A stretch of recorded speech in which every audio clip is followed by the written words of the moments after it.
My name is James Wyatt Eskeridge, mayor of Tangier Island. I'm a commercial waterman, make my living on the water, catching crabs, eels, oysters. My father was a waterman before me, and my grandfather, he was also a waterman. And my oldest son, he's following in my footsteps. He's a waterman. My day begins about 2:30, 3 o'clock in the morning. We get up early and get out to the crab shanties to get the soft crabs out of the tanks and get them packed up and ready for market, get them on their way to New York. The watermen are decreasing in number. Lots of regulations have been put in place that have discouraged a lot of watermen. They're seeking jobs that offer benefits and retirement, which you don't have working on the water normally. A lot of the guys are working on tugboats. They're working with tugboat companies out of New York or Philadelphia. Some are down in the Gulf of Mexico working. Some are captains of tugboats. Some are deckhands, engineers. I mean, they grew up working around the water and working on motors, and so they fit in quite well working on the tugboats.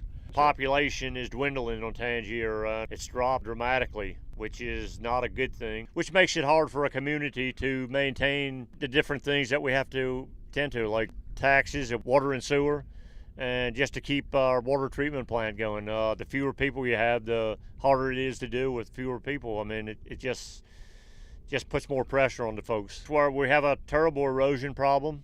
Our island is eroding, our island is settling. Combination of things that are deterring people from working on the water and staying on the island. I don't know, I like to think if God has a plan for Tangier and wants us to stay here, nothing can take us away. But then on the other hand, if he's finished with us and has other plans, nothing's going to keep us here. Tangier Island is very religious, has always been from the get-go, and we depend on God for our the resources and health and strength to go out and make a living. The Bible talks a lot about Israel, and he says who blesses the Jews he will bless, and who curses them he will curse. I don't know, I consider myself a friend of Israel. I'm not against any other people group, don't hate any other group, just read a lot about Israel and the Jews in the Bible. That's where I got it from. But, then on the other hand, I know they're having a lot of trouble over in the Middle East, and I'm not against Muslims or Palestinians. If I can contribute to, their welfare to make their life better, I would do it, in a heartbeat. You have some folks that hate other people just because they are different,